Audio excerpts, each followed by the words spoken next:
അപ്പോസ്തല പ്രവൃത്തികളുടെ പുസ്തകം 14-ാം അധ്യായത്തിൻ്റെ 8-9 വാക്യങ്ങൾ. അപ്പോസ്തല പ്രവൃത്തികളുടെ പുസ്തകം 14-ാം അധ്യായം അതിൻ്റെ 8-9 വാക്യങ്ങൾ. Act chapter 14 words 8 and 9.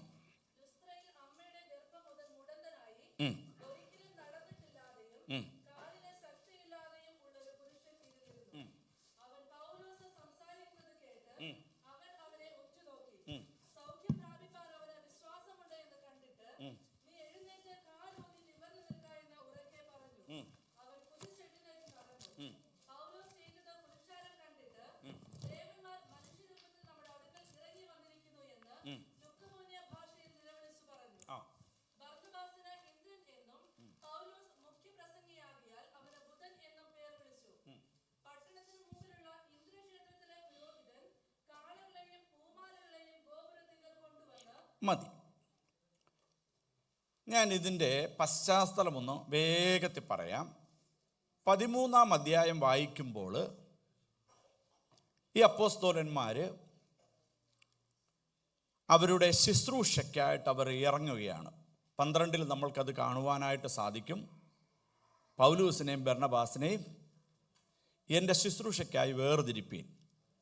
അവർ ഉപവസിച്ചും പ്രാർത്ഥിച്ചും കൊണ്ടും ഇരുന്നപ്പോൾ ഈ ദൈവപുരുഷന്മാർ പല സ്ഥലങ്ങളിൽ ദൈവവചന ശുശ്രൂഷയുമായി പോയി. ദൈവത്തിൻ്റെ കൃപ അവരുടെ മേലുണ്ടായിരുന്നതിനാൽ അവർ ദൈവവചനം പ്രസംഗിച്ചവിടത്തെല്ലാം വലിയ അത്ഭുതങ്ങളും അടയാളങ്ങളും നടത്തപ്പെടുവാനിടയായി. അത്ഭുതങ്ങളും അടയാളങ്ങളും നടക്കപ്പെടുന്നത് യഹൂദന്മാരാകട്ടെ മറ്റ് മതത്തിലുള്ളവരാകട്ടെ കണ്ടിട്ട് പൗലൂസിനെയും ശീലാസിനെയും അല്ലെങ്കിൽ ലൂക്കോസും സഹയാത്രികനായ ലൂക്കോസിനെയും ഒക്കെ അവർ ഉപദ്രവിക്കുന്നത് കാണുവാനായിട്ട് നമുക്ക് 13 കാണാം. അങ്ങനെ പൗലൂസിനെ അവർ ഏറ്റവും കഠിനമായി ഉപദ്രവിച്ച് പൗലൂസ് മരിച്ചു, ജീവൻ പോയി എന്ന് അവർക്ക് തോന്നിയപ്പോൾ, അല്ലെങ്കിൽ പൗലൂസ് മരിച്ചു എന്ന് അവർക്ക് തോന്നിയപ്പോൾ അവനെ വിട്ടുപോയി. അപ്പോൾ പൗലൂസ് അവിടെ നിന്ന് ഇറങ്ങി ഇക്കോനിയയിൽ എത്തുകയാണ്. ഇക്കോനിയ എന്ന് പറയുന്ന സ്ഥലത്ത് പൗലൂസ് എത്തുകയാണ്. അവിടെ നമ്മൾ മുമ്പോട്ട് വായിച്ചു വരുമ്പോഴാണ് ലുസ്ത്രയിൽ അമ്മയുടെ ഗർഭം മുതൽ മുടന്തനായി ഒരിക്കലും നടന്നിട്ടില്ലാതെയും കാലിന് ശക്തിയില്ലാതെയും ഉള്ളൊരു പുരുഷനിരുന്നിരുന്നു. അപ്പോൾ ഈ ലുസ്ത്രയിൽ എത്തുകയാണ് ഇവർ. നിങ്ങൾ പുസ്തകങ്ങൾ മടക്കിക്കോ. പൗലൂസ് ശീലാസും ഇനി എല്ലാവരും മടക്കിക്കോ. ഒരാൾ വേണമെങ്കിൽ, ഞാൻ പറയുന്ന ഒരാൾ വായിച്ചാൽ മതി. പുസ്തകമൊക്കെ വേണമെങ്കിൽ അടുത്തിരിക്കുന്ന സ്ഥലത്തൊക്കെ വെച്ചു. പൗലൂസും ശീലാസും അല്ലെങ്കിൽ പോൾ ലുസ്ത്രയിലെത്തുകയാണ്. ലുസ്ത്രയിലെത്തിയപ്പോൾ അമ്മയുടെ ഉദരം മുതൽ, അതായത് ആ കാലത്ത് സ്കാനിങ് ഒന്നുമില്ല, പക്ഷെ ജനിച്ചപ്പോൾ തന്നെ ഇത് കാലിന് ശേഷി കുറവ്, അങ്ങനെ ഒരിക്കലും നടന്നിട്ടില്ലാത്ത ഒരു വ്യക്തി പോളിൻ്റെ ഈ സുവിശേഷ പ്രസംഗത്തെ ശ്രദ്ധയോടെ വീക്ഷിച്ചും കൊണ്ടിരുന്നു. എൻ്റെ ആ ഗ്ലാസ് എവിടെയാ? വീക്ഷിച്ചും കൊണ്ടിരുന്നു. പോള് ഈ വ്യക്തിയെ ഒന്ന് നോക്കുകയാണ്. ഞാൻ ഇനി വായിച്ചു പോകാമേ. ഒരിക്കലും നടന്നിട്ടില്ലാതെയും കാലിന് ശക്തിയില്ലാതെയും ഉള്ളൊരു പുരുഷനിരുന്നിരുന്നു. അവൻ പൗലോസ് സംസാരിക്കുന്നത് കേട്ടു. അവനെ ഉറ്റുനോക്കി.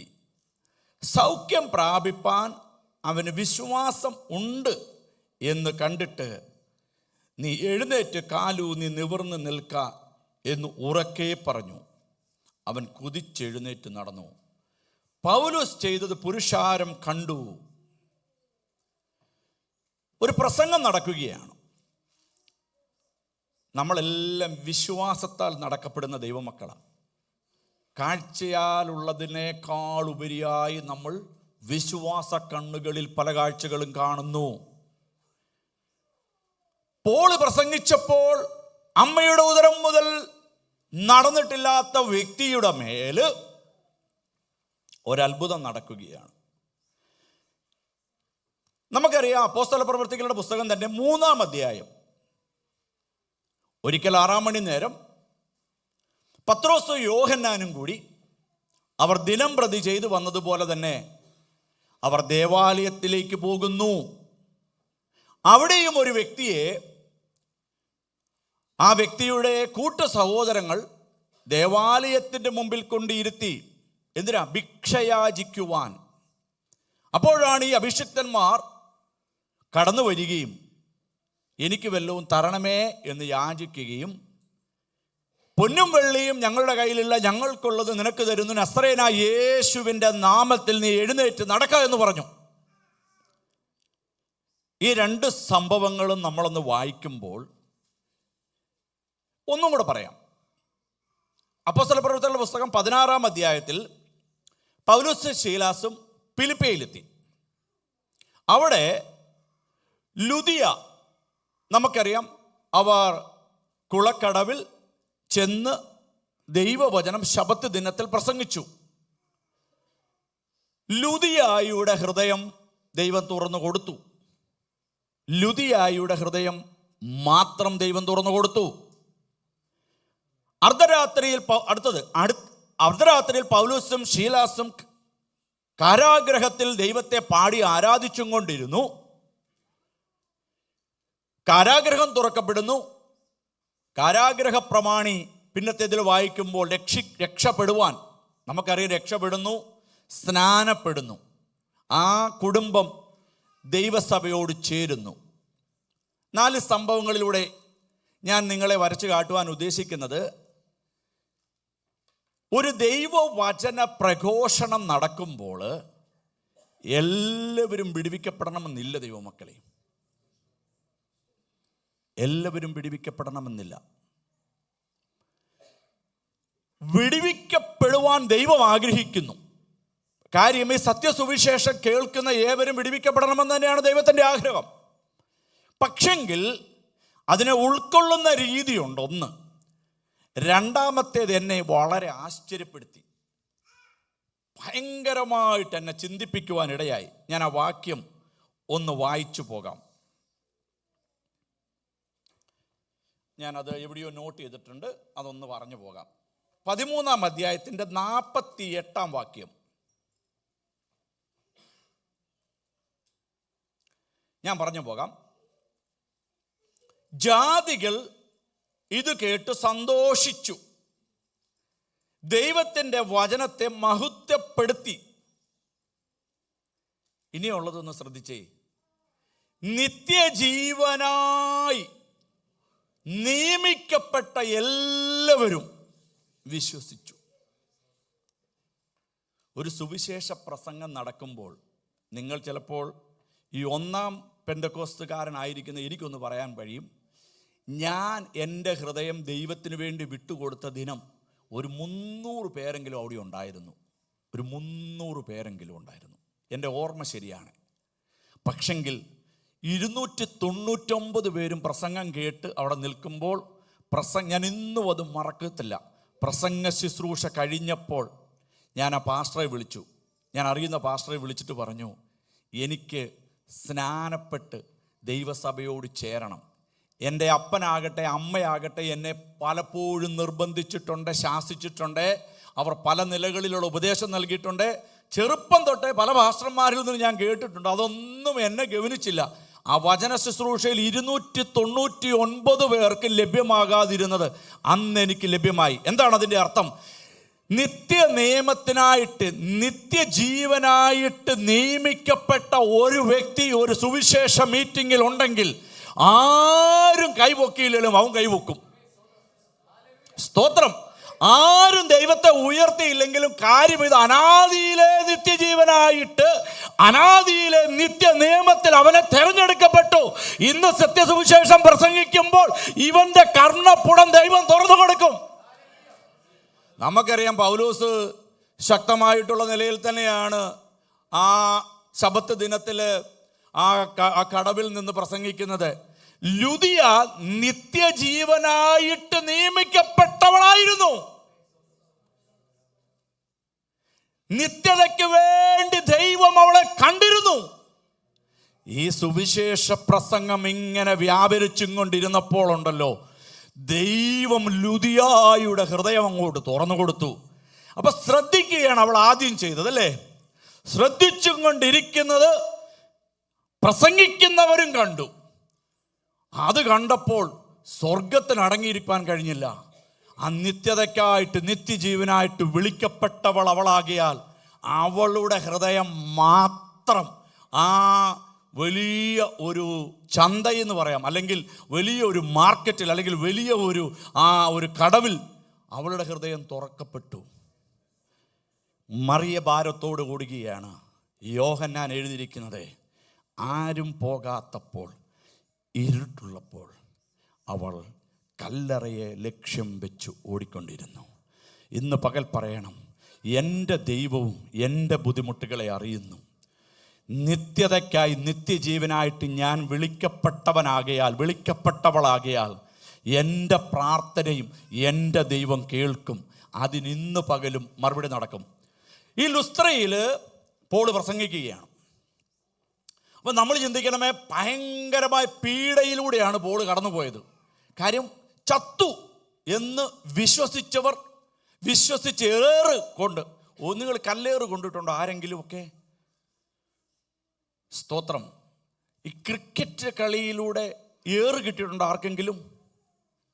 സഹോദരങ്ങൾക്ക് ഉണ്ട്. ഫുട്ബോളിൻ്റെ അടി കൊണ്ടിട്ടുണ്ടോ? ഉണ്ട്. പല നിലകളിലുള്ള ഏറ് അല്ലെങ്കിൽ ആക്രമണങ്ങൾ ഏറ്റിട്ടുള്ളവർക്കറിയാം, കല്ലേറാണ് ഏറ്റവും വേദനയുള്ളത്, അല്ലേ? ഏറ്റവും വേദന. കല്ലെറിഞ്ഞ് സ്തേഫാനോസിനെ കൊന്നതുപോലെ പോളിനെ എറിഞ്ഞ് പോള് കല്ലേറ് കൊണ്ട് നിലത്ത് വീണു. പോള് മരിച്ചു എന്ന് ചിന്തിച്ച് അവർ നടന്നു പോയപ്പോൾ അവിടെ നിന്ന് എഴുന്നേറ്റ് പോൾ നടന്നാണ് ഇക്കോനിയയിലെത്തുന്നത്. അവിടെ നിന്നും പ്രശ്നങ്ങൾ ഉണ്ടാകിയാൽ ഇതുകൊണ്ട് ഞാനൊന്ന് വായിച്ചു പോകാമേ. ഇക്കോനിയയിൽ അവർ ഒരുമിച്ച് യഹൂദന്മാരുടെ പള്ളിയിൽ ചെന്നു. യഹൂദന്മാരിലും യവനന്മാരിലും വലിയൊരു പുരുഷാരം വിശ്വസിപ്പാൻ തക്കവണ്ണം സംസാരിച്ചു. ശ്രദ്ധിക്കണമേ, വിശ്വസിക്കാത്ത യഹൂദന്മാരോ ജാതികളുടെ മനസ്സ് സഹോദരന്മാരുടെ നേരെ ഇളക്കി വഷളാക്കി. എന്നാൽ അവർ വളരെ കാലം അവിടെ പാർത്തു. കർത്താവിൽ ആശ്രയിച്ച് പ്രാഗൽഭ്യത്തോടെ പ്രസംഗിച്ചും കൊണ്ടിരുന്നു. അവൻ തൻ്റെ കൃപയുടെ വചനത്തിന് സാക്ഷി നിന്ന് അവരുടെ കയ്യാൽ അടയാളങ്ങളും അത്ഭുതങ്ങളും ഉണ്ടാകുവാൻ വരം നൽകി. ഇനിയും കേൾക്കണമേ. എന്നാൽ പട്ടണത്തിലെ ജനസമൂഹം ഭിന്നിച്ചു. ചിലർ യഹൂദന്മാരുടെ പക്ഷത്തിലും ചിലർ അപ്പോസ്തലന്മാരുടെ പക്ഷത്തിലുമായി. അവരെ അപമാനിപ്പാനും കല്ലെറിവാനും ജാതികളും യഹൂദന്മാരും അവിടുത്തെ പ്രമാണികളോടുകൂടെ ഒരു അക്രമം ഭാവിച്ചപ്പോൾ അവർ അത് ഗ്രഹിച്ചു. ലുസ്ത്ര, ദർബ, ലുക്കോന്യവ്യ പട്ടണങ്ങളിലേക്കും ചുറ്റുമുള്ള ദേശങ്ങളിലേക്കും പൗലോസും ശീലാസും ഓടിപ്പോയി. അവിടെ അവർ സുവിശേഷം അറിയിച്ചു. ഇങ്ങനെ പ്രതിസന്ധി, നമ്മളൊന്ന് ചോദിച്ചാൽ 13 കല്ലെറിഞ്ഞു മരിച്ചു എന്ന് വിശ്വസിക്കുന്നു. ഇവിടെയും ആക്രമണം അഴിച്ചുവിട്ടു. എല്ലാവരും ഇവർക്കെതിരാ. പക്ഷെ ഇവരടങ്ങിയിരുന്നില്ല. ഇവർ ലുസ്ത്രയിലെത്തി പോൾ ഒരു പ്രസംഗിക്കുകയാണ്. ഞാൻ 13:48 പറഞ്ഞത് മറക്കരുതേ. അവിടെ അമ്മയുടെ ഉദരം ഗർഭത്തിൽ വെച്ച് തന്നെ ഡിസബിലിറ്റിയുള്ള ഒരു വ്യക്തി അവിടെ ഇരിക്കുകയാണ്. പോൾ പ്രസംഗിക്കുകയാണ്. പോളിൻ്റെ ചിന്തയിലൂടെ പത്രോസിൻ്റെയും യോഹന്നാൻ്റെയും അപ്പോസ്തല പ്രവൃത്തികളുടെ അധ്യായത്തിലെ 3 സംഭവം ഒരു ഫ്ലാഷ് ബാക്കായിട്ട് നടന്നു പോയിട്ടുണ്ടായിരിക്കാം. അല്ലെങ്കിൽ നസ്രയനായ യേശു 38 വർഷമായിട്ട് കുളക്കടവിൽ കിടക്കുന്നവനെ ഉയർപ്പിച്ച സംഭവം ഒന്ന് ഫ്ലാഷ് ബാക്ക് പോലെ പോയിട്ടുണ്ടായിരിക്കാം. അല്ലെ ഭൃത്യമായി ദാവീദിൻ്റെ പുത്ര എനിക്കും ഒരു വിടുതൽ വേണമെന്ന് ഭൃത്യമായി ഇതുപോലെ വിളിച്ചു കൂവിയപ്പോൾ വിടുതൽ നൽകിയ ഒരു ദൈവത്തിൻ്റെ പ്രവൃത്തിയെ ഓർത്തിട്ടുണ്ടായിരിക്കാം. ഇതേ നിലയിൽ പോൾ പ്രസംഗിച്ചു. ഈ മുടന്തനായ വ്യക്തി ഇങ്ങനെ ഗ്രഹിച്ചും കൊണ്ടിരുന്നപ്പോൾ അവനെ ഉറ്റുനോക്കി സൗഖ്യം പ്രാപിപ്പാൻ അവന് ഒരു വിശ്വാസമുണ്ടെന്ന് പോളിന് വ്യക്തമായി. സ്തോത്രം. ഈ മുറിയിൽ ലൈറ്റുണ്ട്, ഈ മൈക്രോഫോൺ വർക്ക് ചെയ്യുന്നു, എനിക്ക് ജീവനുണ്ട് എന്നൊക്കെ തിരിച്ചറിയുന്നത് ആക്ഷനുകളിലൂടെയും പ്രവൃത്തികളിലൂടെയുമാണല്ലേ? ആണോ? ഇലക്ട്രിസിറ്റിയുടെ വർക്കിനാൽ ഈ ലൈറ്റ് കത്തപ്പെടുന്നു. ആംപ്ലിഫയറിൻ്റെ ആംപ്ലിഫിക്കേഷനിലൂടെ സൗണ്ടുകൾ പുറത്തു വരുന്നു. എനിക്ക് ജീവനുള്ളതിനാൽ ഞാൻ ഇവിടെ കിടന്ന് ചലിക്കുന്നു. വിശ്വാസം കാഴ്ചയാൽ അല്ലെങ്കിലും വിശ്വസിക്കുന്നവരുടെ മേൽ നടക്കുന്ന അത്ഭുതങ്ങളും അടയാളങ്ങളും പോലെ തന്നെ വിശ്വസിക്കുന്നവൻ്റെ മേൽ നിന്നും വിശ്വാസ കണ്ണുകൾ തുറക്കപ്പെടുക തന്നെ ചെയ്യും. ഒരിക്കൽ കൂടി പറയാം, വിശ്വസിക്കുന്നവരുടെ മേൽ നിന്ന് അത്ഭുതങ്ങളും അടയാളങ്ങളും വീര്യപ്രവൃത്തികളും നടക്കുന്നു. ഇതുപോലെ തന്നെ സത്യസുവിശേഷം കേൾക്കുമ്പോൾ അതിനെ അംഗീകരിച്ചു വിശ്വസിക്കുന്നവൻ്റെ ഉള്ളത്തിൽ നിന്ന് ഒരു സന്തോഷം ഉയരും. അവൻ്റെ മുഖത്തൊരു സന്തോഷം ഉയരും. ഈ ദൈവത്തിൻ്റെ വചനം എന്നെയും കൊത്തിവലിക്കുന്നു. ഇതുവരെ കാണാത്ത നിലകളിലുള്ള ഒരു അത്ഭുതങ്ങളിലേക്ക് ദൈവം എന്നെ നടത്തുന്നു. ഇന്ന് വരെ എന്നെ മുടന്തനെന്ന് വിളിച്ചെങ്കിൽ ഇന്നൊരു അത്ഭുതം നടക്കും. ഈ വചനത്തിൻ്റെ ശക്തി എന്നിലും വ്യാപരിക്കും. അങ്ങനെ പ്രതികരിച്ചപ്പോൾ പോൾ ആ വ്യക്തിയോട് പറയുകയാണ്, കരമൊന്നും വെച്ചില്ല, നീ എഴുന്നേറ്റ് നടക്ക. സ്തോത്രം. നീ എഴുന്നേറ്റ് നടക്ക. മറ്റവിടത്തെ അവർ കരം പിടിച്ചിട്ട് പറഞ്ഞു, നസ്രേനായ യേശുവിൻ്റെ നാമത്തിൽ നീ എഴുന്നേറ്റ് നടക്ക. അവൻ കിടക്കയെടുത്തു നടന്നു. ഇവിടെ കണ്ടവനെ നോക്കി പറയുകയാണ്, എഴുന്നേറ്റ് നടക്ക. നിത്യജീവനായിട്ട് വിളിക്കപ്പെട്ട ഒരു ദൈവ പൈതലെയും നമ്മളെ എല്ലാം വിടിവിക്കുന്നവൻ്റെ ശബ്ദം ഈ വചനത്തിലൂടെ ഇന്ന് പകലിലും തിരിച്ചറിഞ്ഞ് അതിനോട് പ്രതികരിച്ചിട്ട് പറയണം, യേശുവപ്പ, ഈ വചനത്തിൻ്റെ ശക്തി ഇന്ന് ഞാനും ലുസ്ത്രയിലെ മുടന്തൻ വിശ്വസിച്ചതുപോലെ വിശ്വസിക്കുന്നു. ഇതൊരു പ്രവൃത്തിയായി വെളിപ്പെടണം. സ്തോത്രം. ഏലിയാവിൻ്റെ ആണ്ടിൽ മഴ പെയ്തില്ല. 3.5 ആണ്ട് മഴ പെയ്തില്ല. ഏലിയാവ് ഭൃത്യനോട് പറയുകയാണ്, പുറത്ത് നിന്ന് നോക്ക്, ഞാൻ അകത്തിരുന്ന് പ്രാർത്ഥിക്കുന്നു. ലക്ഷണം വല്ലോ ഉണ്ടോ? ലക്ഷണം വല്ലോ? ഭൃത്യൻ പോയി വരുന്നു. ഏലിയാവ് പ്രാർത്ഥനയെ നിർത്തിയില്ല. ഏലിയാവ് പ്രാർത്ഥനാ മുറിയിൽ ആത്മമണ്ഡലത്തിൽ കണ്ടത് ഭൃത്യൻ കാണുവോളം പ്രാർത്ഥന മുടക്കിയില്ല, പ്രാർത്ഥിച്ചുകൊണ്ടേയിരുന്നു.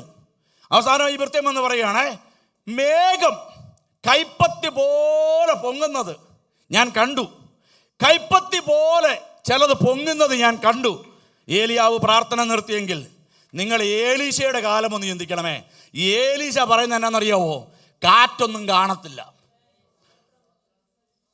ഏലിയാവിന് ഭൃത്യനെ ബോധ്യപ്പെടുത്തുവാൻ വേണ്ടി കൈപ്പത്തി പോലെ മേഘം പൊങ്ങണമായിരുന്നുവെങ്കിൽ ഭക്തനായിരിക്കുന്ന ഏലീശ പറഞ്ഞു, നിന്റെ ആത്മാവിന്റെ ഇരട്ടി പങ്ക് വേണമെന്ന് പറഞ്ഞപ്പോൾ അവൻ പറയാണ്, കാറ്റ് കാണത്തില്ല, മേഘം കാണത്തില്ല, എങ്കിലും നിങ്ങൾ കുഴിവെട്ടുവിൻ.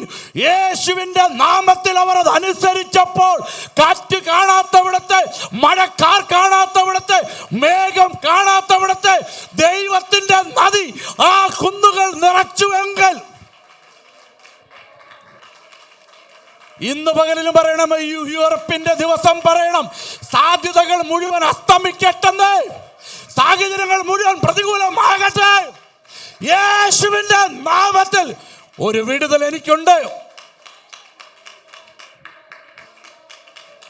സ്തോത്രം, സ്തോത്രം, സ്തോത്രം.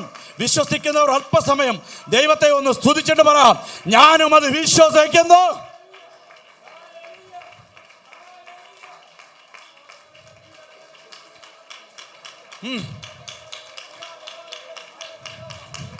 ഒരു ലക്ഷണവും വേണ്ടത്, ഒരു സാധ്യതയും വേണ്ട. ഇന്ന് പകലിലും പറയണം, പ്രവർത്തിക്കുന്നവൻ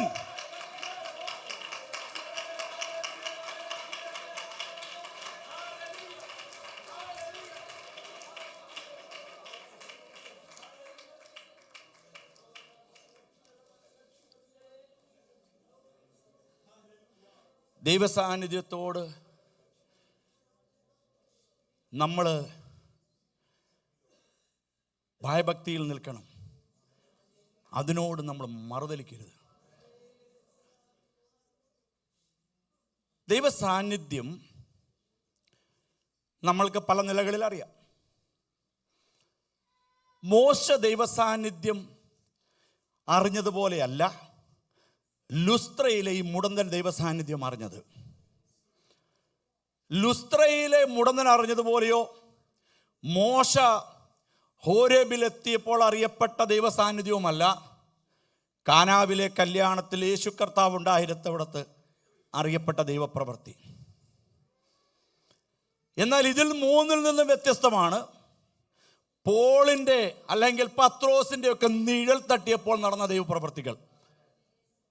അപ്പോൾ വചനത്താൽ സംഭവിക്കാം, ദൈവദാസന്മാരായിരിക്കുന്ന അഭിഷിക്തന്മാരുടെ സന്ദർശനത്താൽ സംഭവിക്കാം, പാട്ടിനാലും ആരാധനയാലും സംഭവിക്കാം. അങ്ങനെയാണെങ്കിൽ ദൂതൻ്റെ ഇടപെടലുകളിലൂടെയും മനസ്സിലാക്കണം, ദൈവസാന്നിധ്യം ഞാൻ അനുഭവിക്കുന്നു. കർത്താവിൻ്റെ സാന്നിധ്യം വചന ശുശ്രൂഷയിൽ ലഭ്യമാകുമ്പോൾ പറയണം, എന്നോട് സംസാരിക്കണമേ, എന്നോട് ഇടപെടണമേ, ഈ വചനത്തിൻ്റെ ശക്തിയാൽ എൻ്റെ സാഹചര്യങ്ങളെ മാറ്റണമേ. ഈ ദൈവസാന്നിധ്യം അറിയുമ്പോൾ ഞാൻ ഈ പറയപ്പെട്ട കൂട്ടരെല്ലാം തന്നെ അവർ ഒന്നല്ലെങ്കിൽ മറ്റൊരു നിലയിൽ അതിനെ പ്രാപിക്കുവാനുള്ള വിശ്വാസത്തിൻ്റെ പ്രതികരണം കാണിച്ചു. ഒന്ന് കരമുയർത്തി ദൈവത്തെ സ്തുതിച്ചാട്ടെ. സ്തോത്രം. ഈ വചനത്തിലൂടെ വ്യാപരിക്കുന്ന ദൈവശക്തിയിലൂടെ, ദൈവ സാന്നിധ്യത്തിലൂടെ ഫിസിക്കലി അപ്പിയർ ആയിരുന്ന യേശു ക്രിസ്തുവിൻ്റെ സാന്നിധ്യം കാനാവിൽ വെളിപ്പെട്ടു. മുൾപ്പടർപ്പിൽ ദൈവസാന്നിധ്യം വെളിപ്പെട്ടു. പൗലോസിൻ്റെയും ശീലാസിൻ്റെയും അപ്പോസ്തലന്മാരുടെ ശുശ്രൂഷയാൽ വെളിപ്പെട്ടു വരുന്നു. അതിനുശേഷം ഇതൊന്നുമില്ലാത്ത നിഴൽ പതിച്ചപ്പോൾ വിടുതൽ നടക്കുന്നു. പിന്നെ പറയുവാണ്, സത്യവചനം എവിടെ പ്രസംഗിക്കുന്നു അവിടെ എല്ലാം വിടുതൽ നടക്കപ്പെടുമെന്ന്. അങ്ങനെയാണെങ്കിൽ ഇന്ന് പകലിലും പറയണം, എൻ്റെ ജീവിതത്തിൽ ഏതെല്ലാം നിലകളിൽ ദൈവം ഇടപെട്ടായിരുന്നു. പാട്ട് പാടുമ്പോൾ ചിലപ്പോൾ നമ്മുടെ കണ്ണൊന്നും പൂട്ടാൻ പറ്റത്തില്ല. പൂട്ടിക്കഴിഞ്ഞാൽ കണ്ണുനീരും കൊണ്ട് നമ്മുടെ മുഖം അതുപോലെ കൺപോളകളിൽ കണ്ണുനീർ നിറയും. സ്തോത്രം. ചില സമയത്തെ വചന ശുശ്രൂഷകളിലൂടെ നമ്മൾക്ക് അതിനെ എങ്ങനെയെല്ലാം പ്രാപിക്കണം. ചില സമയത്ത് ഇതൊന്നുമല്ല, ഒരു വ്യക്തിയുടെ പ്രാർത്ഥനയിൽ വ്യാപരിക്കുന്ന ദൈവസാന്നിധ്യത്തെ ഒക്കെ നമ്മൾ അറിഞ്ഞിട്ടുണ്ട്. അങ്ങനെയാണ് കർത്താവിനോട് പറയണം, ഈ കർത്തൃദിനത്തിൽ ഞങ്ങളും ചിലതൊക്കെ പ്രാപിക്കുന്നു. ഒരു ഫിനാൻഷ്യൽ ക്വാർട്ടർ ഇയർ കഴിഞ്ഞിരിക്കുകയാണ്. ഏപ്രിലേക്ക് കയറുമ്പോൾ പറയണം, ഞങ്ങൾ അടുത്ത ഒരു സീസണിലേക്ക് കയറുകയാണ്, ഞങ്ങൾ അടുത്ത ഒരു സീസണിലേക്ക് കയറുകയാണ്. വേഗത്തിലൊരു ഭാഗം കൂടെ വായിച്ചു പോകാം. നമുക്ക് അപ്പോസ്തല പ്രവൃത്തികളുടെ തന്നെ പുസ്തകം 16 ലൂക്കോസിൻ്റെ സുവിശേഷം 4-ാം അധ്യായത്തിൻ്റെ 25-ാം വാക്യം.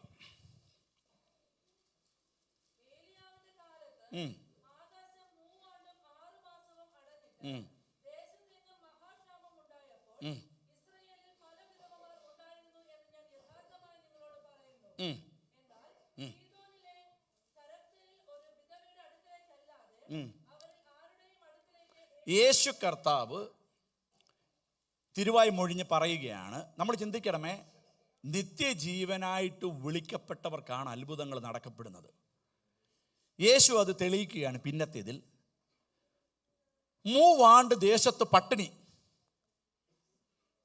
എന്നാൽ സീദോനിലെ സരാഫാത്തിലെ വിധവയുടെ അരിക്കിലേക്കല്ലാതെ ഏലിയാവിനെ അനേക വിധവമാർ അവിടെ ഉണ്ടായിരുന്നിട്ടും നമ്മുടെ ഭാഷയിൽ പറഞ്ഞാൽ യേശു കർത്താവ് അയച്ചില്ല.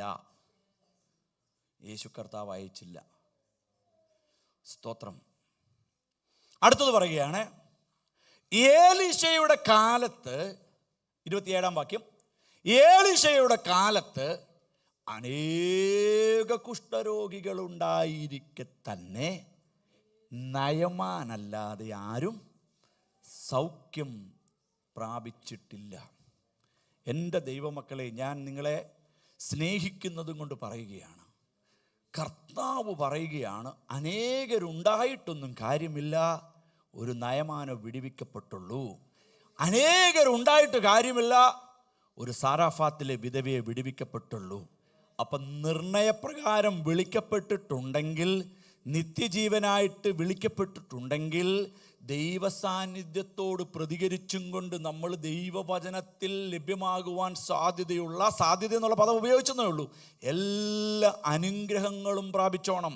7 കൂട്ടം വേഗത്തിൽ പറഞ്ഞിട്ട് അടുത്തേക്ക് കയറി വരാം.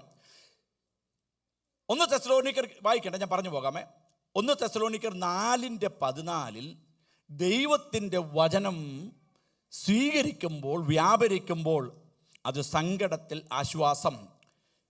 2 തെസ്സലോനിക്കർ 1 7-8 വായിക്കുമ്പോൾ വചനം പീഡനത്തിൽ സന്തോഷം.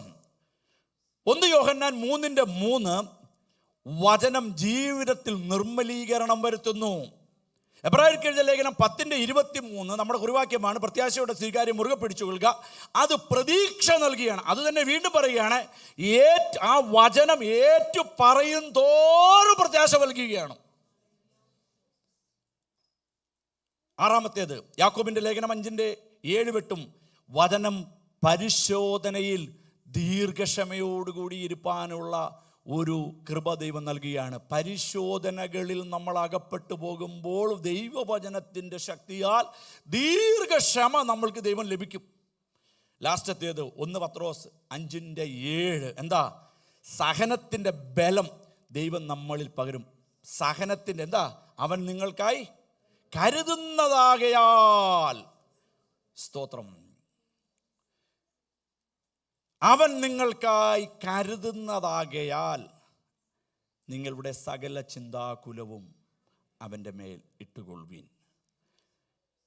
മത്തായിയുടെ സുവിശേഷം ശ്രദ്ധിച്ചു പോയാൽ മതി, 9 മർക്കോസിൻ്റെ സുവിശേഷം 2 ലൂക്കോസിൻ്റെ സുവിശേഷം 15 ഒരു സംഭവം നടക്കുന്നുണ്ട്.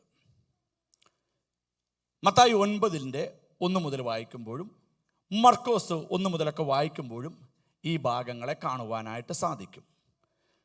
എന്നാൽ ലൂക്കോസിൽ ഈ ഭാഗം എഴുതിയപ്പോൾ അല്പം വ്യത്യസ്തപരമായിട്ട് എഴുതിയിരിക്കുന്നത്. സംഭവം പറഞ്ഞിട്ട് നമുക്ക് ആ ഭാഗം വായിക്കാം. യേശു ശിമോൻ പത്രോസിൻ്റെ ഭവനത്തിലിരിക്കുന്നു. യേശു ഇരിക്കെ വളരെ ആൾക്കാർ തിങ്ങിക്കൂടിയിട്ടുണ്ട്.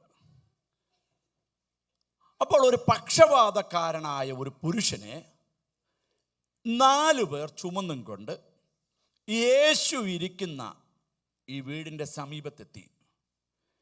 സമീപത്തെത്തിയപ്പോൾ അവർക്ക് ഈ വ്യക്തിയെ കൊണ്ട് അകത്തേക്ക് കടക്കാൻ പറ്റാത്ത സാഹചര്യമുണ്ടായി. കാര്യം തിക്കൽ അവിടെ നിറയ്ക്കുകയാണ്. അവിടെ ജനങ്ങളെല്ലാം ഇങ്ങനെ യേശുവിൻ്റെ ആ സാമീപ്യത്തിൽ നിന്ന് വിടാൻ ആഗ്രഹിക്കുന്നില്ലായിരിക്കാം ഒരു പക്ഷെങ്കിൽ. അല്ലെങ്കിൽ ഞങ്ങൾക്ക് ആദ്യം ലഭ്യമാകട്ടെ വിടുതൽ, അതിനുശേഷം കിടക്കയുമായിട്ട് വന്നിരിക്കുന്ന വ്യക്തിക്ക് ലഭ്യമാകട്ടെ. ഒന്നല്ലെങ്കിൽ മറ്റൊരു തരത്തിൽ പറഞ്ഞാൽ ഒരു സഹായവും അപ്പോസ്തലന്മാരായിരിക്കുന്ന യേശുവിൻ്റെ ശിഷ്യന്മാരിൽ നിന്നോ യേശുവിൻ്റെ ശിഷ്യന്മാരായിരിക്കുന്നവരുടെ കുടുംബാംഗങ്ങളിൽ നിന്നോ അല്ലെങ്കിൽ യേശുവിനോട് ഏറ്റവും ചേർന്ന് നിൽക്കുന്ന 70 ശിഷ്യന്മാരിൽ നിന്നോ അല്ലെങ്കിൽ യേശുവിൻ്റെ കുടുംബക്കാരിൽ നിന്നോ ലഭ്യമാകാതിരിക്കെ അവർ പിന്മാറിപ്പോയില്ല.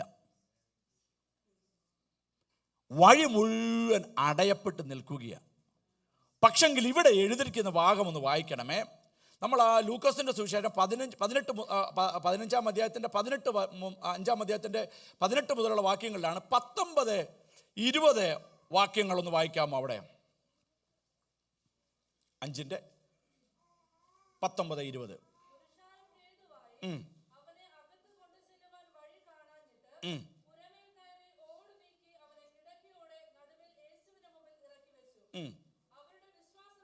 മതി. നിങ്ങൾ പറഞ്ഞ ഭാഗത്തേക്ക് ഒന്നുകൂടെ റിവൈസ് ഞാൻ പോയിട്ട് മുമ്പോട്ട് വരുന്നുള്ളൂ. അപ്പോസ്തല പ്രവർത്തികളുടെ പുസ്തകം 13-ാം അധ്യായത്തിൻ്റെ 48 നമ്മൾ കേട്ടു. നിത്യജീവനായിട്ട് വിളിക്കപ്പെട്ടവർ വിടുവിക്കപ്പെടുന്നു. 14 കണ്ടു ദൈവത്തിൻ്റെ വചനം അവർ ശുശ്രൂഷിച്ചു. ആ കൃപ അവിടെ പെരുകിക്കൊണ്ടിരുന്നു. അപ്പോസ്തലന്മാർ ചിലരുടെ മേൽ കൈവച്ചു. പിന്നത്തേതിൽ നമ്മൾ കണ്ടു ഏലിയാവിൻ്റെ കാലത്തെക്കുറിച്ച് കണ്ടു, ഏലിശയുടെ കാലത്തെക്കുറിച്ച് കണ്ടു, നയമാനെക്കുറിച്ച് കണ്ടു, സറഫാത്തിലെ വിധവയെക്കുറിച്ച് കണ്ടു. ഇതെല്ലാം നടക്കപ്പെടുമ്പോൾ അല്ലെങ്കിൽ യേശുവിൻ്റെ അത്ഭുതം നടന്ന ബർത്തിമായുടെ കാലത്തെക്കുറിച്ച് കണ്ടു, കുളക്കടവിൽ ഇരിക്കുന്ന ആ വ്യക്തിയെക്കുറിച്ച് കണ്ടു.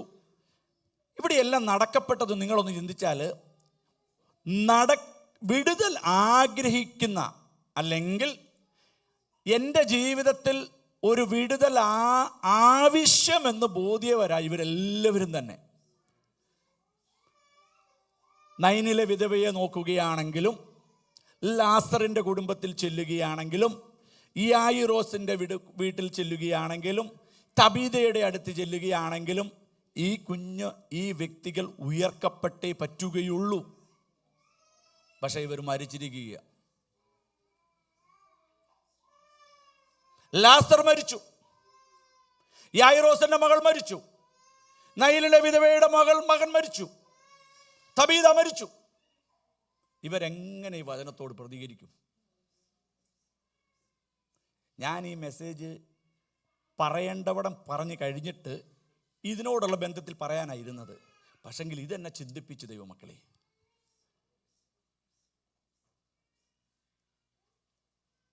നിത്യജീവനായിട്ട് വിളിക്കപ്പെട്ടവരാണ് വചനത്തിൻ്റെ മുമ്പിൽ പ്രതികരിക്കുന്നതും വിടുതൽ പ്രാപിക്കുന്നതും.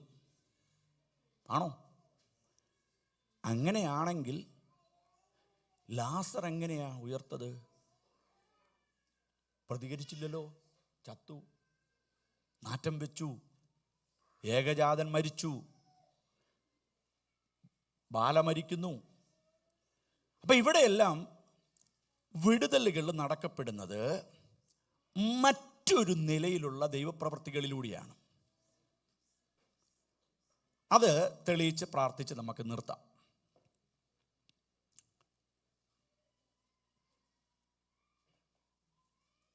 ലുസ്ത്രയിലെ സഹോദരൻ പോളിൻ്റെ പ്രസംഗത്തോട് പ്രതികരിച്ചപ്പോൾ അവന് വിശ്വാസത്തിൻ്റെ പ്രവൃത്തിയാകുന്ന പ്രതികരണവും പ്രതികരിച്ചപ്പോൾ അവന് വിടുതൽ നടന്നു. ലൂക്കോസിൻ്റെ സുവിശേഷം 5-ാം അധ്യായത്തിലേക്ക് വന്നപ്പോൾ 4 പേർ ചുമന്നും കൊണ്ട് ഒരു വ്യക്തിയെ യേശു ഇരിക്കുന്ന ഭവനത്തിൻ്റെ അടുക്കൽ കൊണ്ടിരിക്കുകയാണ്.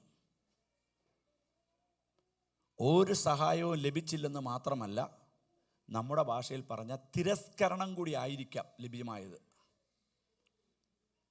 പക്ഷെങ്കിൽ ഈ വ്യക്തികൾ മടുത്തില്ല.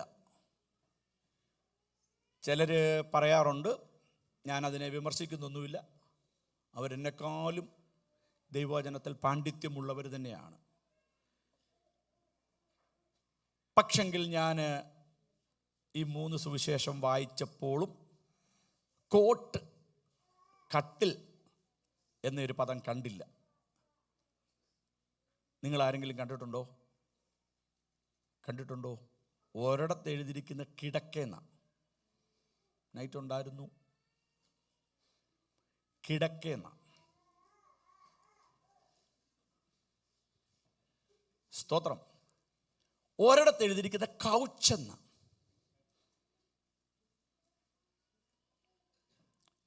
മറ്റൊരിടത്തുള്ള, ഞാൻ ഇംഗ്ലീഷ് ട്രാൻസ്ലേഷൻ നോക്കിയപ്പോൾ മാറ്റ് എന്നേ ഉള്ളൂ. മാറ്റ്. 4 കാലുള്ള ഒരു കട്ടിലായിരിക്കണമെന്നൊന്നുമില്ല ദൈവമക്കളെ. നമ്മൾ അങ്ങനെ കേട്ടതങ്ങ് ശീലിച്ചിരിക്കുക. അവിടെ കോട്ടെന്നുള്ള പദമൊന്നുമില്ല, കൗച്ചെന്നുണ്ട്. ഞാൻ ഇന്ന് രാവിലെ വന്ന് ഒന്നുകൂടെ ഒന്ന് റീചെക്ക് ചെയ്തു. എന്തായാലും ആട്ടെ. അപ്പോൾ പായോടുകൂടി ഈ വ്യക്തിയെ എടുക്കുകയാണ്. പായോടുകൂടി പുരപ്പുറത്ത് കയറി ടൈൽസ് എല്ലാം നീക്കി. എന്നിട്ട് ഈ വ്യക്തിയെ യേശു ഇരിക്കുന്നവിടത്ത്, അപ്പം അവിടെ ഒത്തിരി ഇട ഉണ്ടായിരുന്നു അല്ലേ? ഒരു വ്യക്തിയെ ഇരിക്കാനിടയില്ലാത്തവിടത്ത് കൊണ്ട് കടത്തിയിരിക്കുക. യേശു അവരുടെ വിശ്വാസം കണ്ടിട്ട്, ആരുടെയാ? ഒന്ന് പറഞ്ഞേ. കൊണ്ടുവന്നവരുടെ വിശ്വാസം കണ്ടിട്ട്. വായിച്ചേ ഭാഗമൊന്ന്.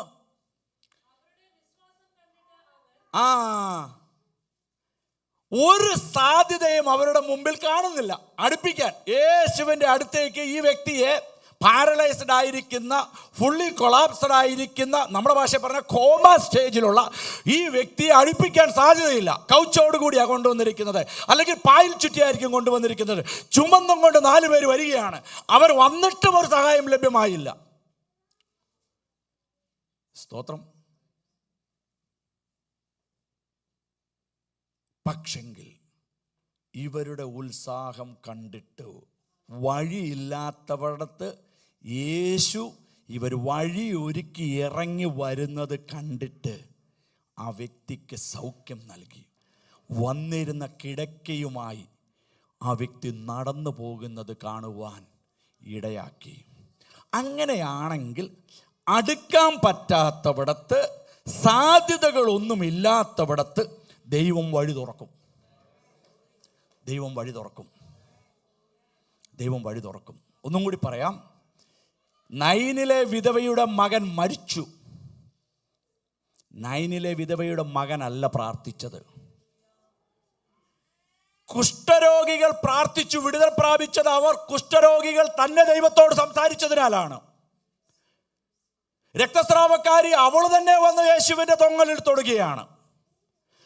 ലുസ്ത്രയിലെ സഹോദരനുമാണ് വിശ്വാസത്തിന്റെ പ്രഖ്യാപനങ്ങളെ വന്നപ്പോൾ അവൻ വിശ്വാസത്തിന്റെ പ്രഖ്യാപനം നടത്തി. പത്രോസ് യോഹന്നാനും പോയപ്പോൾ എന്തെങ്കിലും തരണമേ, ദാവീദ് പുത്രാ എന്നോട് കരുണയുണ്ടാകണമേ. എന്തിനധികം പറഞ്ഞു, ഏലീശ പ്രാപിച്ചതുപോലും ഏലിയാവിനോട് പറഞ്ഞിട്ടാ.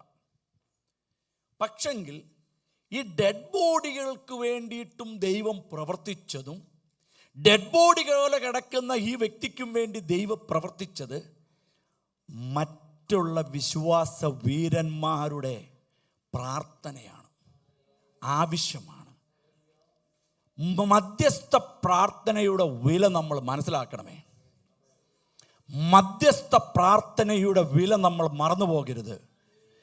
ഇന്ന് ഇവിടെ ഇരുന്ന്, ഇംഗ്ലണ്ടിൽ ഇരുന്ന് നന്മകൾ അനുഭവിക്കുമ്പോൾ ആ കഷ്ടതയ്ക്കും ചൂടിനും കാലാവസ്ഥകൾക്കും ഒന്നും കേരളത്തിലും മറ്റ് സ്ഥലങ്ങളിലും ഒരു മാറ്റവും വന്നിട്ടില്ല. നമ്മളെ മാറിയിട്ടുള്ളൂ. നീ ഇവിടെ ഇരുന്ന് പ്രാർത്ഥിച്ചാൽ നമ്മുടെ മാതാപിതാക്കൾ ഇരിക്കുന്നവിടത്ത്, നമ്മുടെ സഹോദരങ്ങൾ കഷ്ടത അനുഭവിക്കുന്നവിടത്ത് ദൈവത്തിൻ്റെ വിടുതൽ ഇറങ്ങുവാൻ കഴിയും. നീ ഇവിടെ ഇരുന്നൊന്ന് പ്രാർത്ഥിച്ച ഏതു മേഖലയിലും നമ്മുടെ കർത്താവിൻ്റെ കരം ഇറങ്ങും. അപ്പൊ മധ്യസ്ഥത പ്രാർത്ഥന എന്ന് പറയുന്നത് വിശ്വാസത്തിന്റെ ചുവടുവെപ്പ. മാർത്തയും മറിയയും പറയുകയാണ്, നീ ഇവിടെ ഉണ്ടായിരുന്നെങ്കിൽ, ഉണ്ടല്ലോ ഇപ്പം. സാഹചര്യം പ്രതികൂലമായപ്പോൾ അവരും പേടിച്ചു പോയി. 4 ദിവസമായി അല്ലേ?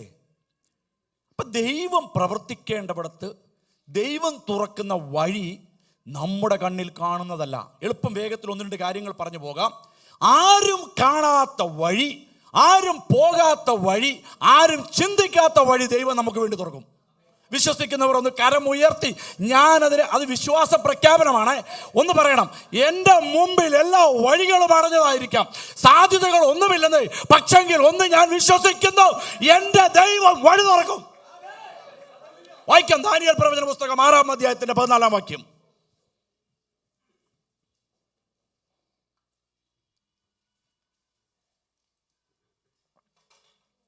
ദാനിയേൽ 6:14 വായിച്ചോ, വേഗത്തിൽ വായിക്കുക. ആ ആ ആ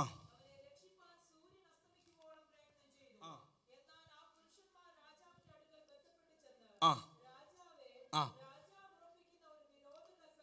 ആ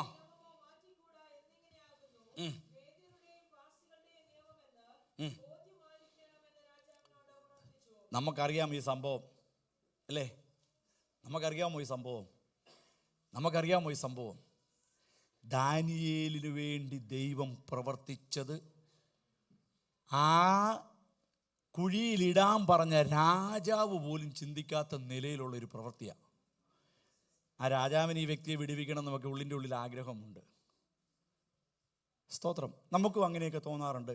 ഒരു വ്യക്തിയെ, ഒരു സഭയെ, അല്ലെങ്കിൽ ഒരു സമൂഹത്തെ, ചില പേഴ്സണലായിട്ട് നീഡ്സ് ഉള്ളവരെയൊക്കെ സഹായിക്കണമെന്നൊക്കെ ആഗ്രഹമുണ്ട്. പക്ഷെ നടക്കുന്നില്ല. അവിടെ ഇന്ന് പറഞ്ഞോണം, ആഗ്രഹം നൽകിയത് ദൈവമാണ്. ഉള്ളിൽ പ്രകാശിപ്പിച്ചത് ദൈവമാണ്. അതിനെ മൂടിയത് ഇരുട്ടിൻ്റെ ശക്തികളാണ്. അതിനെ ഞാൻ ജയിക്കും, അതിനെ ഞാൻ ജയിക്കും, അതിനെ ഞാൻ ജയിക്കും. ഒന്ന് കരമുയർത്തി സ്തോത്രം ചെയ്തേ. സ്തോത്രം. നമ്മൾക്ക് ഒരു ഉൾപ്രേരണ ദൈവം നൽകിയിട്ട് നമ്മൾ അതിനനുസരിച്ച് ചുവട് വെച്ചില്ല, പിന്നെ എന്തൊരു വിശ്വാസം മക്കളാണ് നമ്മൾ. ഇവിടെ ഈ വ്യക്തി പൈശാചിക ശക്തികളാൽ ബന്ധിക്കപ്പെട്ട് നിയമം നടപ്പിലാക്കിയപ്പോൾ ദാനിയേലിന് വേണ്ടി ദൈവം അങ്ങ് വഴി തുറന്നു. രണ്ടാമത്തെ നമ്മുടെ വേഗത്തിൽ പറയാം. പുറപ്പാട് പുസ്തകം നമ്മൾ വായിക്കുമ്പോൾ പ്രഭാതമായപ്പോൾ അവർ നിൽക്കുന്ന സ്ഥലം ചെങ്കടലിൻ്റെ മുമ്പിൽ. നമുക്ക് ചെങ്കടലിൻ്റെ സംഭവങ്ങളൊക്കെ അറിയാമല്ലേ? പക്ഷെങ്കിൽ ഒരിക്കലും ഈ ഓടിച്ചവരെന്തായിരിക്കും എന്നൊരു ചിന്തിച്ചത്, അവർ മിസ്രൈമ്യർ തന്നെയാണ് ഓടിക്കുന്നത് അല്ലേ? നിങ്ങൾക്ക് അറിയാമല്ലോ, അവർ മിസ്രൈമ്യരാണ് ഓടിക്കുന്നത്. ഇസ്രായേൽ മക്കൾക്ക് ആ ദേശം മൊത്തം അറിയാത്തതുള്ളൂ. കാര്യം അവർക്ക് കാദേശ് മരുഭൂമിയിലും കാദേശ് ദേശത്തൊക്കെ പാർക്കുന്നവരാ.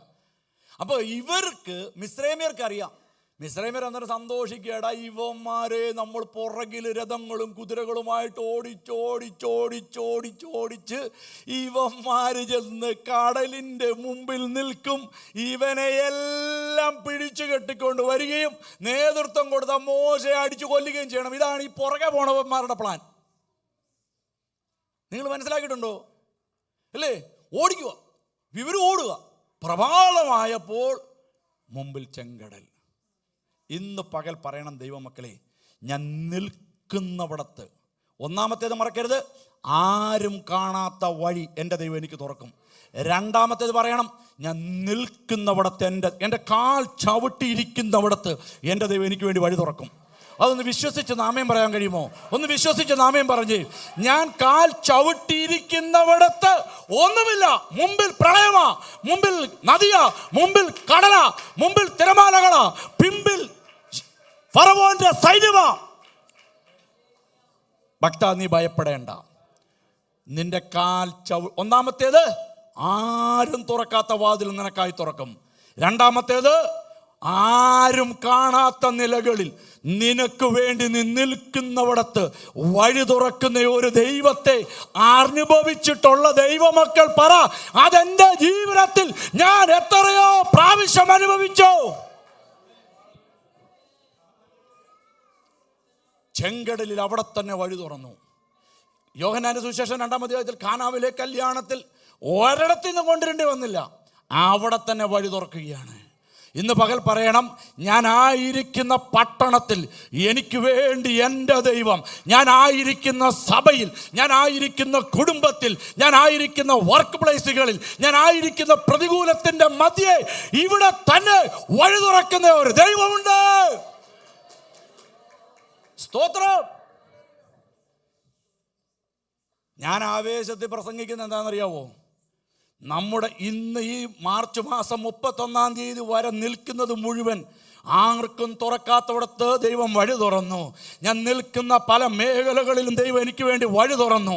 അത് അനുഭവിച്ചിട്ടുള്ളവർ പറയാം, എൻ്റെ ജീവിതത്തിലും എത്രയോ എത്രയോ എത്രയോ എത്രയോ പ്രാവശ്യം. സ്തോത്രം. മൂന്നാമത്തേത് പറഞ്ഞു പോകാം. ലൂക്കോസിന്റെ സുവിശേഷം നമ്മൾ വായിച്ചപ്പോൾ വഴി അടച്ചു. ആരാ? ഈ ശിഷ്യന്മാരും പുരുഷാരവും നിമിത്തവും ചുമന്ന്. നമ്മളൊന്ന് ചിന്തിച്ച് നോക്കിയാൽ ബസ്സിൽ നമ്മൾ കയറുകയാണ് അല്ലേ? നമ്മളിങ്ങനെ ഇരിക്കുകയാണ്, വളരെ സ്റ്റൈലായിട്ട് ഇരിക്കുക എന്ന് വിചാരിച്ചു. പക്ഷെങ്കിൽ ഒരു കുഞ്ഞുമായിട്ടൊരു മാതാവ് കയറി വരുമ്പോൾ നമ്മൾ സൈഡ് സീറ്റൊക്കെ പിടിച്ചായിരിക്കും ഇരിക്കുന്നത് അല്ലേ? വളരെ സന്തോഷത്തിൽ നമ്മൾ ഇരിക്കുക. ഇനി ഒരു 3 മണിക്കൂർ യാത്രയുണ്ട്, ഇതൊക്കെ സൈഡ് സീനൊക്കെ. അന്നേരമാണ് ഇതുപോലെ ഒരാൾ വരുന്നതെങ്കിലോ നമ്മുടെ ആ സന്തോഷം പെട്ടെന്ന് മാറിയിട്ട് നമ്മളങ്ങ് എഴുന്നേറ്റ് കൊടുക്കും അല്ലേ? മനസ്സിലെന്തേലുമൊക്കെ പറയും, പെട്ടെന്ന് നമ്മൾ ആ സീറ്റ് അവർക്ക് ഒഴിഞ്ഞു കൊടുക്കും. എന്താണെന്നറിയാവോ? ഒരു കരുണ അവരോട് കാണിക്കുക, ഒരു ദയ അവരോട് കാണിക്കുക. കാര്യം നമുക്ക് നിൽക്കാൻ നമ്മൾ തന്നെ നിന്നിട്ട് ബുദ്ധിമുട്ടായതിനാലാണ് സീറ്റ് കിട്ടിയപ്പോൾ സന്തോഷിച്ചത്. അപ്പോൾ വേറൊരാളെ ചുമന്നുകൊണ്ട് വരികയാണെങ്കിലോ, നിങ്ങൾ ഈ ഡെഡ് ബോഡി, ഞാൻ എൻ്റെ ചെറുപ്പത്തിൽ അങ്ങനെയൊക്കെ അവസരങ്ങൾ ലഭ്യമായിട്ടുണ്ട്, നിങ്ങൾക്ക് ലഭ്യമാകാതിരിക്കട്ടെ, ഇങ്ങനെ ചുമക്കുവാൻ. ചെറുപ്പത്തിൽ ഞങ്ങളുടെ ദേശത്തൊക്കെ ഡെഡ് ബോഡി കുളിപ്പിക്കാൻ, ഇപ്പം കുളിപ്പിക്കൊന്നും ഇല്ലെന്ന് തോന്നുന്നു, എനിക്കറിയത്തില്ല. അപ്പോൾ ഇതൊക്കെ ഇങ്ങനെയൊക്കെ ചുമക്കേണ്ടി വന്നിട്ടുണ്ട്, എനിക്ക് കരം കൊടുക്കേണ്ടി വന്നിട്ടുണ്ട്. ഭയങ്കര ബുദ്ധിമുട്ടാണ് മക്കളെ. ഹോസ്പിറ്റലിൽ നിന്ന് അവരെ ട്രോളിയിൽ നിന്ന് ആംബുലൻസിലോട്ടൊക്കെ മാറ്റണമെങ്കിൽ 80 കിലോ ഉള്ളവൻ അന്നേരം 200 കിലോയാണ്. ഡെഡ് ബോഡിക്ക് വെയിറ്റ് കൂടുതല. അപ്പോൾ ഇത് പാരലൈസ്ഡ് ആയിട്ടുള്ളൊരു വ്യക്തിയെ 4 പേരാണ് ചുമക്കുന്നത്. അപ്പം 4 പേര് ചുമക്കണമെങ്കിൽ എന്തെല്ലാം അലൈൻമെൻറ്റുകൾ വേണം അല്ലേ? അങ്ങോട്ട് പോകാൻ പറ്റത്തില്ല, ഇങ്ങോട്ട് പോകാൻ പറ്റത്തില്ല. അപ്പം അവർ എൻ്റെ ഭാഷയിൽ പറയണം, നടക്ക്, 1 2 3 സ്റ്റോപ്പ് സ്റ്റോപ്പ് സ്റ്റോപ്പ്, ഇങ്ങനെയൊക്കെ ആയിരിക്കും അവർ നടന്നത്. നടന്നെത്തി ഇവർ ഈ ഒരു സഹനം കണ്ടിട്ട് പോലും ഒരു വ്യക്തി സപ്പോർട്ട് ചെയ്യാതിരിക്കുക. സ്തോത്രം. ഒന്നാമത്തേത്, ആർക്കും തുറക്കാത്തത് നിനക്ക് വേണ്ടി തുറക്കും.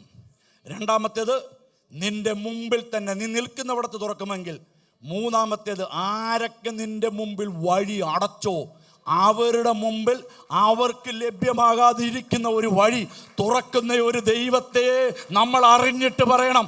ആ ദൈവത്തിൻ്റെ പേര് നസ്രയനായ യേശു എന്നാകിയാൽ ഇന്ന് പകൽ ഞാനും വിശ്വസിക്കുന്നു, സാഹചര്യങ്ങളും അനുകൂലമായവരും പ്രതികൂലമായി നിൽക്കുമ്പോൾ അവരുടെ മധ്യേ, ശത്രുക്കളുടെ മധ്യേ വിരുന്നൊരുക്കുന്ന ഒരു ദൈവമുണ്ട്. ആർക്കും തുറക്കാത്ത വാതിൽ, നിൽക്കുന്നവിടത്ത് തുറക്കുന്ന വാതിൽ, അടച്ചവരുടെ മുമ്പിൽ തുറക്കുന്ന വാതിൽ. ഒന്നും കൂടെ പറഞ്ഞു പോകാം. നെഹമ്യാവിൻ്റെ പുസ്തകം 3-ാം അധ്യായത്തിലേക്ക് വരുമ്പോൾ അതിൻ്റെ 15 വാക്യങ്ങൾ വായിക്കുമ്പോൾ പറഞ്ഞു പോകാം. നമുക്കറിയാം, നെഹമ്യാവ് യഹൂദന്മാരുടെ ദേവാലയത്തിൻ്റെ പുനഃപ്രതിഷ്ഠയോടുള്ള ബന്ധത്തിൽ മതിൽ പണിക്കായിട്ട് എത്തപ്പെട്ട വ്യക്തിയാണ്. സ്തോത്രം. എന്തുകൊണ്ടാണ് ചില ആഴ്ചകൾക്ക് മുമ്പ് ഞാൻ നിങ്ങളോട് പറഞ്ഞു, മക്കളെ, നിങ്ങൾ പോകുന്നതിന് മുമ്പ് നിങ്ങൾ ഇരിക്കുന്ന കസാരകളൊക്കെ ഒന്ന് ഇട്ടിട്ട് പോകണമേ, നിങ്ങൾ അനുസരിക്കരുത്, ഇത് നമ്മുടെ സഭയാണ്. നാട്ടിലത് വേണ്ട, ഇരിക്കുന്നിടത്ത് എഴുന്നേറ്റ് പോയാൽ മതി, ഇവിടെ പറ്റത്തില്ല. സഹകരിക്കുക. നെഹമ്യാവ് ചെയ്യാൻ ചെന്നത് ഇത് തന്നെയാണ്. ആലയം ശൂന്യമായി കിടക്കുന്നു, തീ വെച്ച് കിടക്കുന്നു, ആരാധന ഇല്ല, പിതാക്കന്മാരുടെ കല്ലറകളെല്ലാം നശിക്കപ്പെട്ടു. ഇവിടെ ചെന്ന് ഇതിനെ റീസ്റ്റോർ ചെയ്തപ്പോൾ സഹായിക്കേണ്ടവർ, അന്ന് വരെ ആലയത്തിന് കാവൽ നിന്നവർ, അന്ന് വരെ ഈ ആലയം വെന്തും തീ വെച്ചും കിടക്കുന്നത് കണ്ട് കാവൽ നിൽക്കുന്നവർ നെഹമ്യാവിനെയും സഹോദരങ്ങൾക്കും ചുമൽ കൊടുത്തില്ല എന്ന് മാത്രമല്ല, അവർ ഇവരുടെ പണിയെ എങ്ങനെയെല്ലാം തളർത്താമോ, തകർക്കാമോ, നിരുത്സാഹപ്പെടുത്താമോ അത് മുഴുവൻ ചെയ്തിട്ട് ഇവർക്കെതിരെ പതിയിരിപ്പുകാരെ ആക്കി വെച്ചു. സ്തോത്രം, സ്തോത്രം. എന്നാൽ ദൈവത്തിൻ്റെ വചനം പറയുന്നത് എന്നാണെന്നറിയാവോ? അവരുടെ മുമ്പിൽ ഒരു കുറുക്കൻ കയറിയാൽ വീഴുമെന്ന് പറഞ്ഞ് കളിയാക്കിയവരുടെ മുമ്പിൽ ഇവർ പകൽ പണിതപ്പോൾ തന്നെ അവരറിയാത്ത മേഖലകളിലൂടെ സ്വർഗത്തിലെ ദൈവത്തിൻ്റെ പണി അവിടെ നടക്കപ്പെട്ടതിനാൽ ജെറുസലേം ദേവാലയത്തിൻ്റെ കോമ്പൗണ്ടിൻ്റെ ചുറ്റുമതിലിനെ ഇന്ന് വരെ ആർക്കും ചിന്തിച്ചു കൂടാൻ പറ്റാത്ത നിലകളിൽ 52 ദിവസം കൊണ്ട് ഈ പാവപ്പെട്ട നിഹിതന്മാരെ കൊണ്ട് ദൈവം ചുറ്റുമതിൽ കെട്ടിച്ചെങ്കിൽ ഇന്ന് പകൽ പറയണം, എൻ്റെ നന്മയ്ക്കാകട്ടെ, എൻ്റെ ആരോഗ്യത്തിനാകട്ടെ, എൻ്റെ സമ്പത്തിനാകട്ടെ, എൻ്റെ സമാധാനത്തോടാകട്ടെ, എൻ്റെ സന്തോഷത്തോടാകട്ടെ, എൻ്റെ കുടുംബജീവനത്തോടാകട്ടെ, ഞാൻ പോരാടുന്ന എല്ലാ പോരുകളെയും ഒരു ചുറ്റും മതിൽ പോലെ സൂക്ഷിക്കുന്നവൻ. ഹല്ലേലൂയ, സ്തോത്രം. യഹോവ വീട് പണിയാതിരുന്നാൽ പണിയുന്നവർ, യഹോവ പട്ടണം കാക്കാതിരുന്നാൽ കാവൽക്കാർ. നമ്മൾ അധികാലത്ത് എഴുന്നേൽക്കും.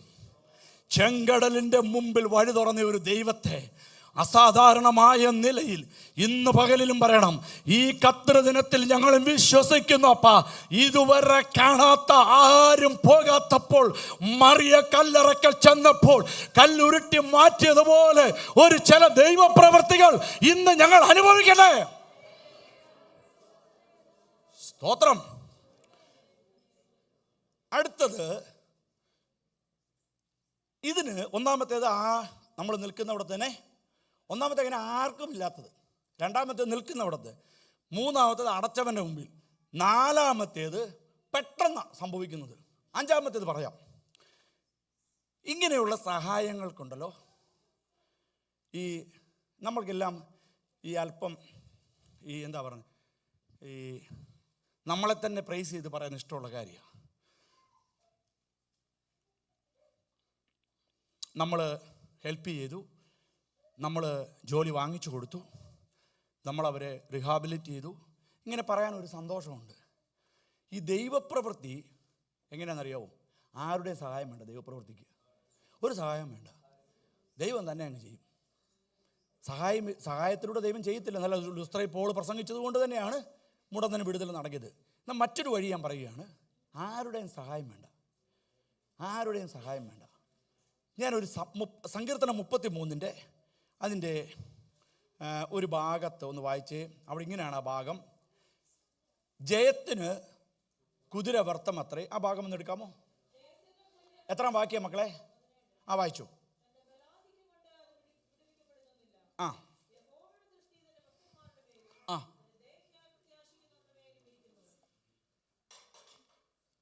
ഞാനൊരു സംഭവം പറയാം. ബൈബിളിലെ സങ്കീർത്തനക്കാരനായിരിക്കുന്ന ദാവീദാണ് ഇത് എഴുതുന്നത്. ജയത്തിന് കുതിര വ്യർത്ഥമത്രേ, അതിൻ്റെ ബലാധിക്യം കൊണ്ട് അത് വിടിവിക്കുന്നതുമില്ല. ന്യായാധിപന്മാരുടെ പുസ്തകം വരുമ്പോൾ 4-5 അധ്യായങ്ങളിൽ വായിക്കണ്ട, ഞാൻ പറഞ്ഞു പോയിക്കോളാം. ഇസ്രായേൽ മക്കൾക്കെതിരെ ഒരു വ്യക്തി എണീക്കുകയാണ്. ആ വ്യക്തിയുടെ പേരാണ് യാബീൻ. യാബീൻ്റെ സേനാനായകൻ്റെ പേര് സേസർ. യാബീൻ്റെ സേനാനായകനാണ് ഈ വ്യക്തി.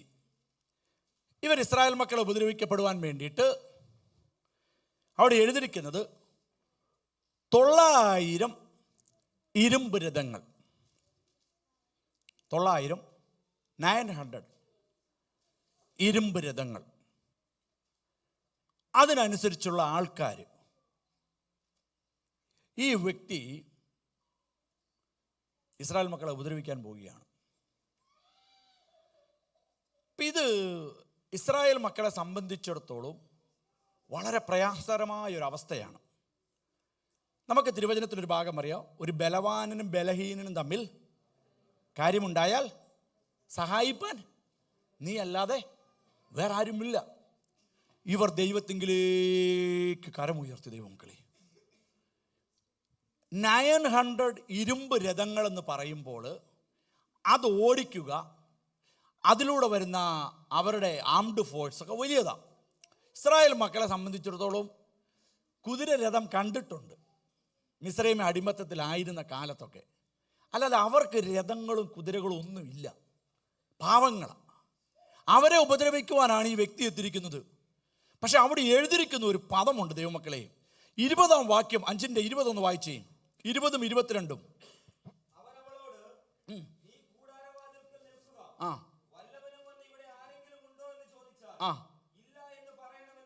22.